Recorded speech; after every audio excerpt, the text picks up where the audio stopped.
Bonjour, je suis Philippe Malguir, je suis conservateur au musée du Louvre, au département des objets d'art. Le musée, il est déjà comme déterminé par la ville qui l'a fait naître.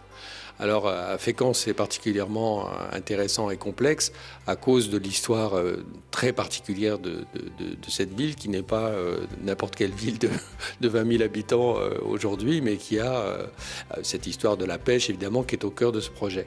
Mais en plus de cela, il y a eu cette richesse des négociants qui ont aussi accumulé des biens et collectionné. Donc le musée reflète aussi cet autre aspect, en amenant ici des objets qui sont probablement plus inattendus, c'est-à-dire des objets étrangers en quelque sorte, même extra-européens, de la peinture de toutes les époques. Ça, c'était vraiment une redécouverte lors du travail sur la collection, de découvrir qu'il y avait une collection de peinture ancienne dont on n'avait à peu près aucune idée de l'importance et de la qualité.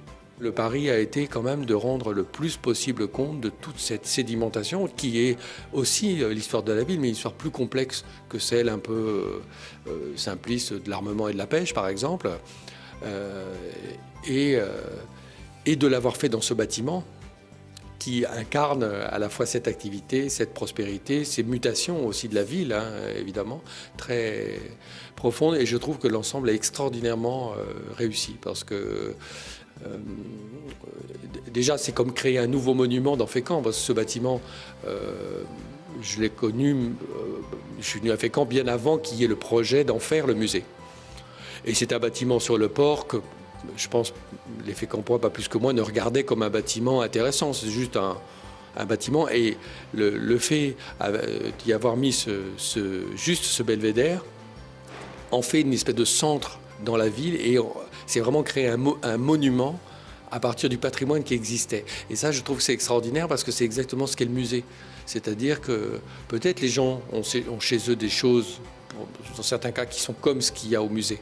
D'ailleurs, les gens souvent disent « Ah tiens, on a le même, ou ma grand-mère avait la même table, etc. » Mais il y a un changement fondamental, c'est le fait que ça passe au musée, c'est-à-dire qu'on pense qu'on va le préserver pour les générations qui viennent et qu'on le montre au public, pas seulement aux gens de Fécamp, mais aux visiteurs de toute l'Europe et du monde entier même.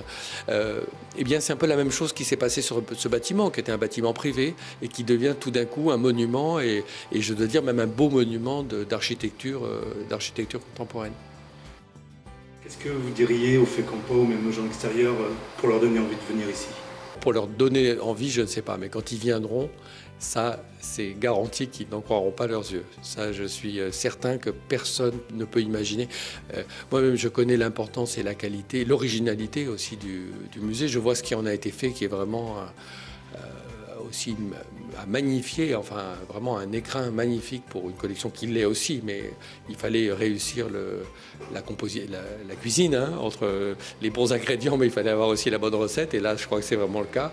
Et je pense que quand les gens découvriront ça, qu'ils ont ce patrimoine, je crois qu'ils ne l'imaginent pas.